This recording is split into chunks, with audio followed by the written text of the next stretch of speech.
Nancy DeMoss Wolgemuth te hace una pregunta. ¿Has llegado a un punto en tu vida en el que te preocupa más que Dios sea exaltado a través de tus problemas que el hecho de obtener alivio de esos problemas? ¿Qué es más importante para ti en realidad?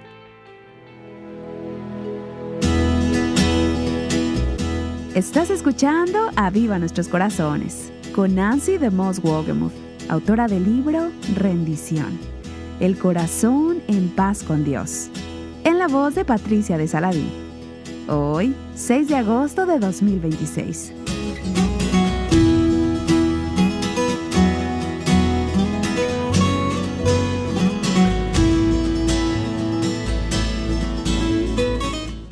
¿Qué está haciendo que tu corazón se sienta cargado el día de hoy? ¿Sabías que eso mismo puede convertirse en una oportunidad para darle gloria a Dios? Nancy está a punto de mostrarte cómo, mientras continúa con la serie titulada Refugio en la tormenta, basada en el Salmo 57. Nancy iniciará el episodio de hoy leyendo el Salmo completo. Escuchemos. David dice: Ten piedad de mí, oh Dios, ten piedad de mí, porque en ti se refugia mi alma. En la sombra de tus alas me ampararé hasta que la destrucción pase. Hace unos días vimos que David decidió conscientemente refugiarse en Dios. Y luego en el versículo 2, él sigue diciendo: clamaré al Dios Altísimo, al Dios que todo lo hace para mí. Él enviará desde los cielos y me salvará. Él reprocha al que me pisotea. Dios enviará su misericordia y su verdad. Mi alma está entre leones. Tengo que acostarme entre los que vomitan fuego, entre los hijos de los hombres cuyos dientes son lanzas y saetas y cuya lengua es espada afilada. Y a veces las lenguas, las palabras de otras personas, pueden herir más profundamente que las espadas físicas. David está diciendo: sé lo que es eso. Y luego él ora en el versículo 5, y esta es la primera vez que vemos este estribillo: exaltado sea sobre los cielos, oh Dios, sea tu gloria sobre toda la tierra. Y en el versículo 6, y ahora él vuelve a hablar de la tormenta: han tendido una red para mis pasos, mi alma está abatida. Han cavado una fosa delante de mí, pero ellos mismos han caído en medio de ella. Y él después describe la condición de su corazón mientras encuentra refugio en el ojo de la tormenta. Firme está mi corazón, oh Dios, mi corazón está firme. Cantaré y entonaré salmos. Despierta, gloria mía, despierta en arpa y lira. A la aurora despertaré. Y cuando pienso en este pasaje, recuerdo a Pablo y a Silas, en medio de la noche en la cárcel de Filipos, perseguidos por su fe, heridos físicamente y separados de aquellos a quienes amaban. ¿Y qué estaban ellos haciendo a medianoche? Cantando himnos a Dios. Y esa es una imagen tan poderosa. En medio del dolor, ellos estaban cantando al Señor. Y David dice: a la aurora despertaré. Te alabaré entre los pueblos, Señor. Te cantaré alabanzas entre las naciones. Porque grande hasta los cielos es tu misericordia, y hasta el firmamento tu verdad. Y luego entonces repite el estribillo una vez más: exaltado seas sobre los cielos, oh Dios, sobre toda la tierra sea tu gloria. Y voy a volver a leer ese versículo de nuevo porque creo que aquí encontramos la clave de cómo David sobrevivió a las tormentas de la vida. Y la clave de cómo tú y yo podemos hacerlo también. Exaltado seas sobre los cielos, oh Dios, sobre toda la tierra sea tu gloria. Lo que David está diciendo aquí es: pase lo que pase conmigo, ya sea que salga con vida de esta tormenta o no, que llegue al trono o no, que el rey Saúl viva más que yo o yo más que él, lo que sea que me suceda, hay un motivo supremo que impulsa mi vida y es que Dios sea exaltado. Como puedes ver, David entendió que en última instancia no se trata de nosotros, no se trata de mí, no se trata de mis circunstancias, no se trata de si sobrevivo o no. En última instancia, todo se trata de Dios. Se trata de la gloria de Dios y de que sus propósitos se cumplan en este mundo. Y estoy muy agradecida de que Cristo, cuando vino a esta tierra, vivió con ese mismo propósito en mente. Recuerda Juan capítulo 12, el versículo 17, cuando Jesús estaba orando. Él estaba orando al Padre, anticipando que tendría que ir a la cruz para llevar nuestros pecados. Y Jesús dijo, ¿y qué diré? Padre, sálvame de esta hora. Y no es esa la oración más natural. Oh Dios, no permitas que tenga que pasar por esto. Ahora, no que esté mal decirle a Dios, como Jesús lo hizo en el huerto de Getsemaní, Padre, si es tu voluntad, aparta de mí esta copa. Pero en Juan 12 Jesús continúa diciendo, ¿por qué habría de orar, Padre, sálvame de esta hora, si precisamente para esto he llegado a esta hora? Lo que él está diciendo es, para esto nací, para esto estoy aquí, no solo para vivir una buena vida, no solo para enseñar buenas cosas, sino para morir por los pecados de los hombres. Jesús está declarando, los propósitos redentores de Dios me importan más que mi propia vida, más que mi salud, más que mi seguridad, más que mi comodidad. Lo que verdaderamente importa es que Dios sea glorificado. Y por eso Él ora, Padre, glorifica tu nombre. Eso es lo único que importa, que tú estés complacido y que tus propósitos se cumplan.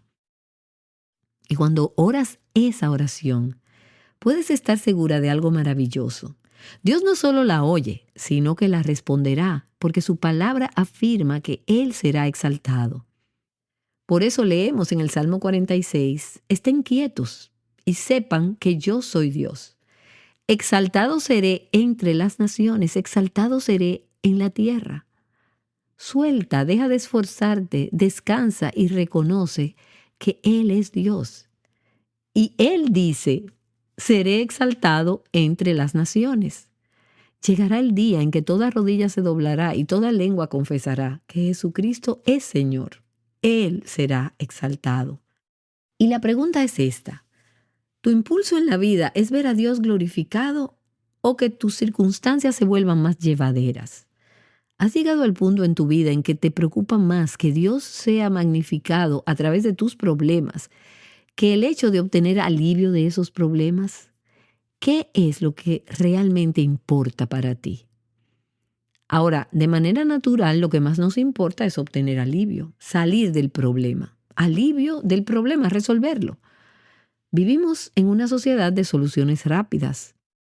Tómate 2 aspirinas o busca una solución rápida, como en la televisión, donde cada problema se resuelve en 28 o 57 minutos.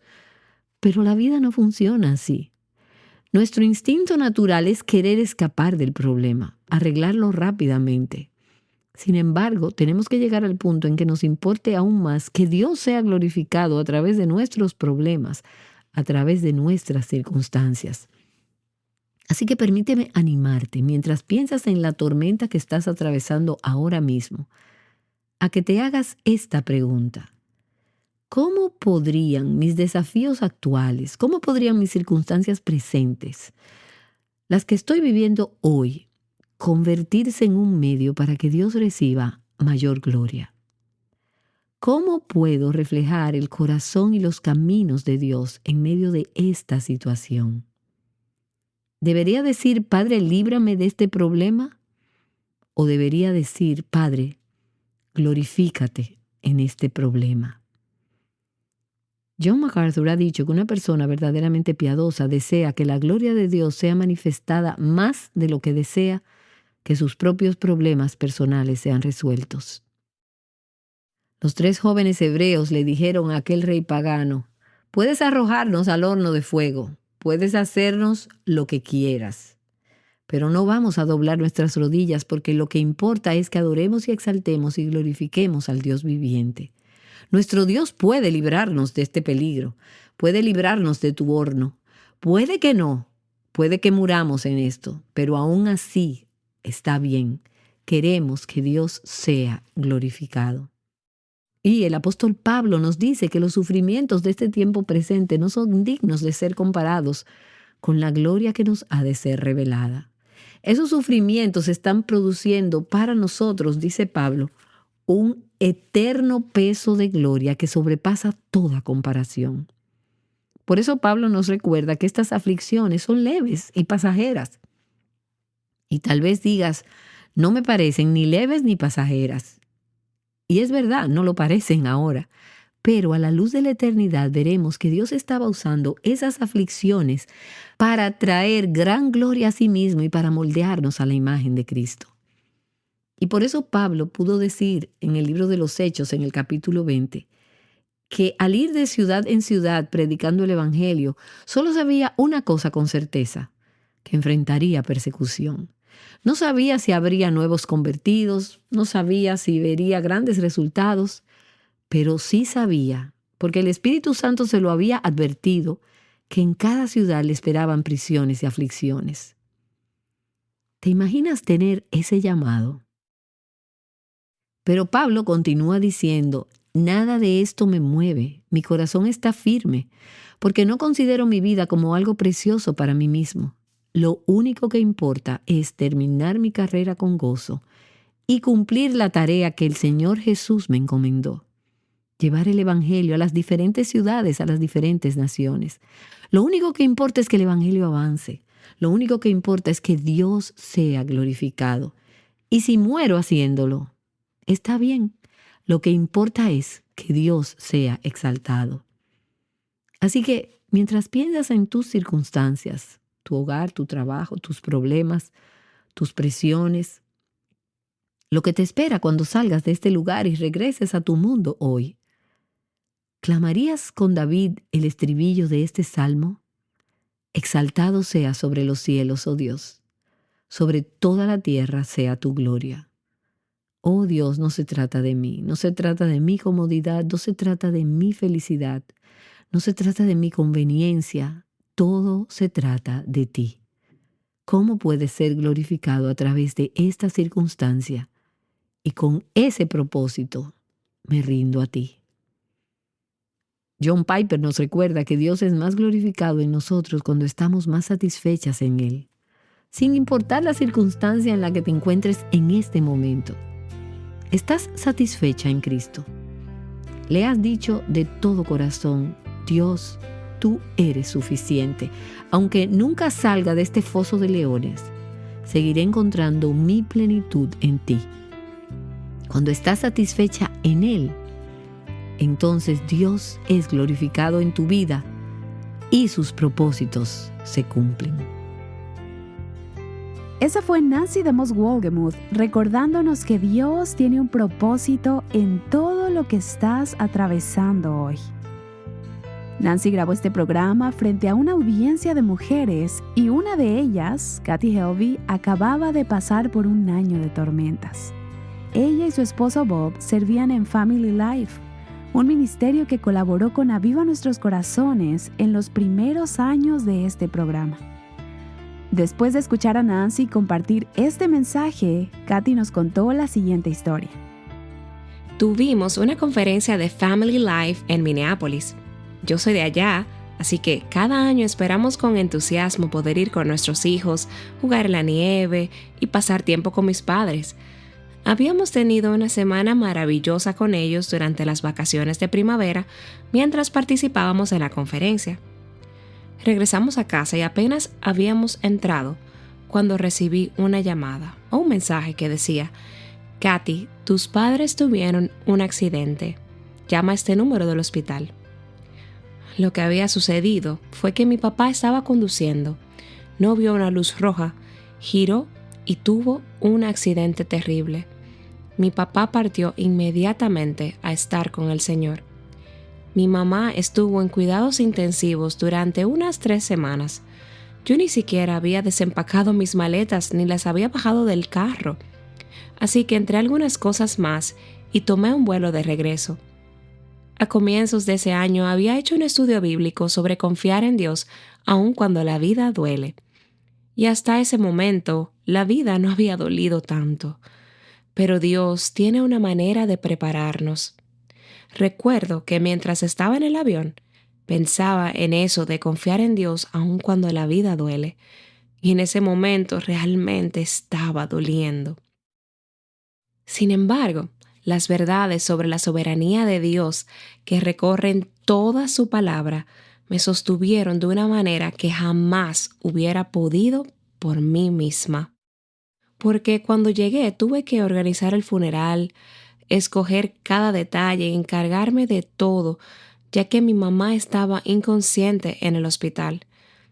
Y aún así, durante esas 3 semanas, mientras iba y venía del hospital, conocí la paz de Dios como nunca antes en mi vida. Experimenté la certeza de su presencia. Él estaba más cerca de mí de lo que jamás lo había estado antes. Y simplemente lo alabé por eso.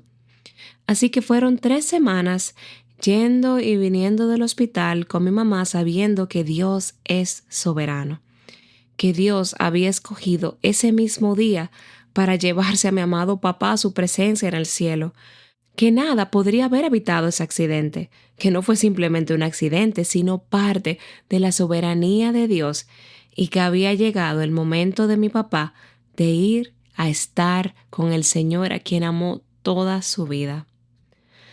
Así que superamos eso y supe que Dios era más real que nunca en mi vida. Pero al mes siguiente, mi esposo comenzó a sentir dolor en el pecho. 10 años antes, siendo todavía muy joven, le habían hecho una cirugía de bypass cuádruple debido a problemas hereditarios y ahora estaba ocurriendo otra vez. Fuimos a hacerle estudios y yo pensé, por favor, no otra cirugía de corazón abierto. La primera vez fue muy difícil.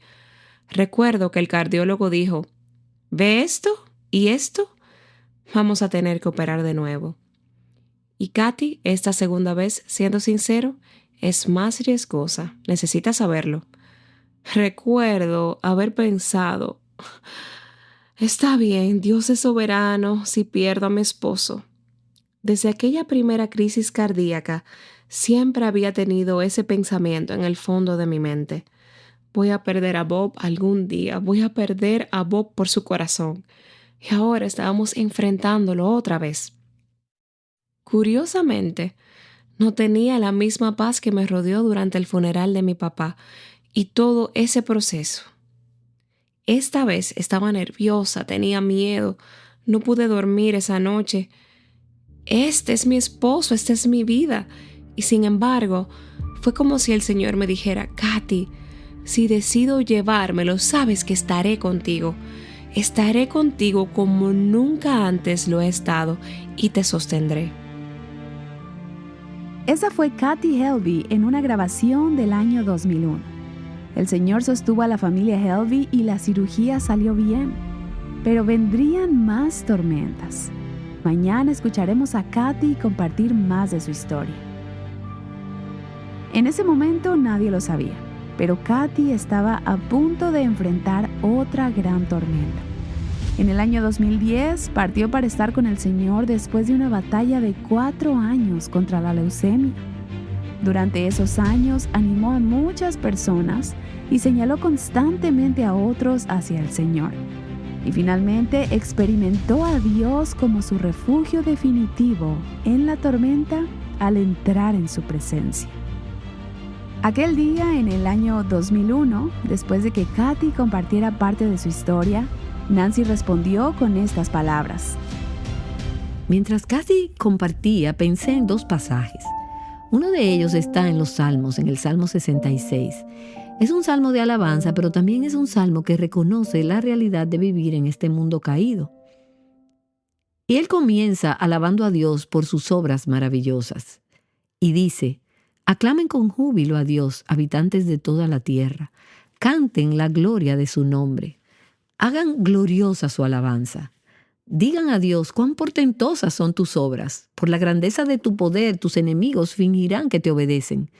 Toda la tierra te adorará y cantará alabanzas a ti. Cantará alabanzas a tu nombre. Y esto suena como si lo estuviera diciendo alguien cuyo mundo está bastante en orden.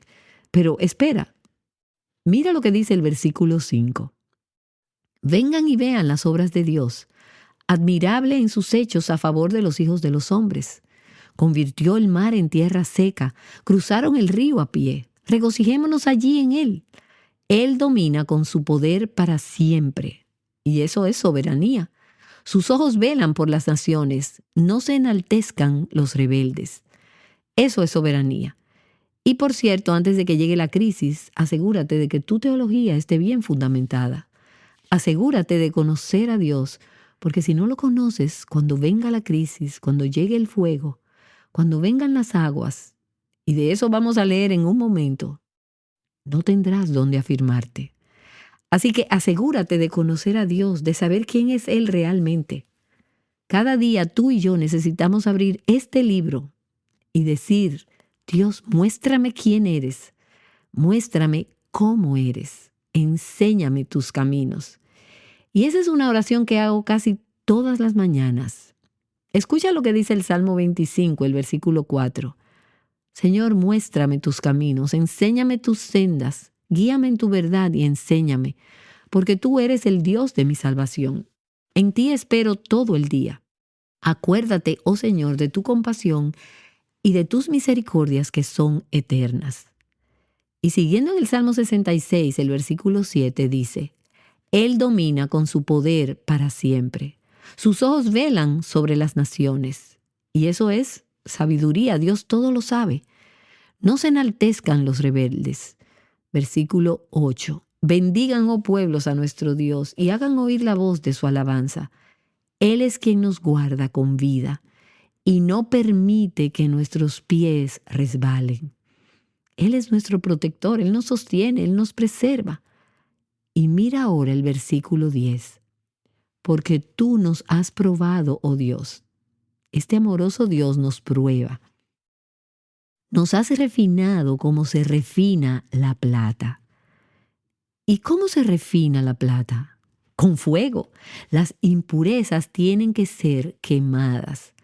Hay dolor en el fuego, hay destrucción en el fuego. La destrucción de la carne, de las impurezas y de todo aquello que impide que mi vida refleje el carácter y el corazón de Jesús. Es Dios quien hace esto. Es Dios quien nos prueba.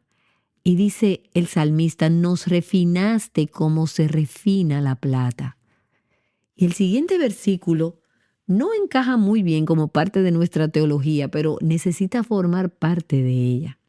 El versículo 11 del Salmo 66 dice: tú, Dios, nos metiste en la red. Carga pesada pusiste sobre nuestros lomos. No nos gusta esa faceta de Dios. No nos sentimos cómodas pensando en Él en esos términos. Así que cuando vienen las dificultades, la adversidad y la aflicción, las trampas, las redes, somos rápidas para culpar a Satanás, a nuestros padres, a nuestros vecinos, a nuestro pastor, al líder de jóvenes o a cualquier otra persona. Pero no nos sentimos cómodas con la idea de que Dios pueda estar detrás de esto. Y si llegamos a esa conclusión, el siguiente pensamiento lógico sería: no estoy segura de que me guste ese tipo de Dios. Y eso suena blasfemo, y de hecho lo es. Y la mayoría no lo diríamos en voz alta, pero muchas lo hemos pensado. Si Dios es tan grande, tan poderoso, tan amoroso, tan soberano y tan sabio, ¿por qué un Dios así nos metería en una red y pondría aflicción sobre nuestros lomos? Precisamente porque es soberano, sabio y amoroso. Él está preparando, moldeando y equipándonos para algo más allá de este momento. Y me vienen a la mente muchos ejemplos de las Escrituras. Piensa en los israelitas durante 400 años en Egipto. Eso sí que fue aflicción sobre sus espaldas bajo la mano de Faraón. Faraón era la fuente inmediata y visible de esa opresión. Pero, en última instancia, ¿quién puso esa carga sobre el pueblo? Fue Dios, porque tenía un propósito y un plan mucho más grande de lo que ellos podían ver en ese momento. Él estaba refinando, estaba purificando, estaba santificando, estaba limpiando. Él estaba llevando a cabo el plan de redención y estaba preparando a su pueblo para que fuera verdaderamente suyo, para que aprendiera a someterse a Él y a adorarlo. Él quería llevarlos a un punto en el que estuvieran listos para quitarse el antiguo yugo, para desear dejar el mundo representado por Egipto y seguir a Dios hacia el desierto, donde no podían ver hacia dónde iban ni qué les esperaba y donde tendrían que confiar en Dios para su plan de cada día. Y Dios tenía planes más grandes aún. Dios tenía un plan para traer al Redentor a este mundo. Y en realidad la historia no se está escribiendo ahora mismo. Dios ya la escribió desde la eternidad pasada. Lo que estamos haciendo hoy es vivir la historia que Él ya había determinado desde antes del principio. Él tiene un plan. Él tiene un propósito y Él tiene un final. Y ese final es el triunfo sobre toda la creación, sobre todas las cosas. Toda rodilla se doblará y todos lo adorarán y lo amarán. Para eso fue creado todo lo que existe. Y Dios usa la aflicción, Él usa el dolor, Él usa ese proceso de fuego purificador. Incluso esos momentos en los que estamos atrapadas en una red. Hace un tiempo leí una de las tarjetas de oración de una conferencia que tuvimos y mi corazón se rompió al leer las peticiones que tantas mujeres compartieron con nosotros. Muchas de ellas están en una red. Están rodeadas de circunstancias que las aprisionan, situaciones de las que no pueden salir por sí mismas. Y si tan solo pudiéramos ver que a veces es Dios quien nos introduce en esa red porque tiene propósitos para nuestro bien y para su gloria. ¿Cómo obtenemos la paz? A través de la rendición, a través de la aceptación. Nos metiste en la red. Carga pesada pusiste sobre nuestros lomos. Versículo 12. Hiciste cabalgar hombres sobre nuestras cabezas. Pasamos por el fuego y por el agua. Pero, y alabado sea Dios por ese pero tú nos sacaste a un lugar de abundancia. Dios tiene un final en mente. Él tiene un propósito. Y recuerda esto. Esa tormenta, ese fuego, esas aguas no durarán ni un minuto más, ni serán un grado más intensas de lo que Dios sabe que es absolutamente necesario para cumplir sus propósitos en tu vida en este mundo. Así que cuando estés en medio del fuego, cuando estés en medio de la inundación y cuando sientas que te estás ahogando, yo he estado ahí en este año varias veces. Cuando emocionalmente he sentido, no voy a sobrevivir. Esto es una inundación.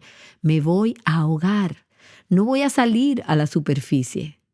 Y aún así, en medio de la inundación, poder decir, oh Dios, tú eres soberano, tú eres sabio, tú eres amoroso. Y confiar en que en su tiempo y a su manera, Él nos sacará y nos llevará a un lugar de abundancia y plenitud. Esa fue Nancy DeMoss Wolgemuth animándote a ver la tormenta como una oportunidad para glorificar a Dios. Si te perdiste alguno de los episodios de esta semana de la serie Refugio en la Tormenta, puedes encontrarlos en avivanuestroscorazones.com o en la aplicación de Aviva Nuestros Corazones.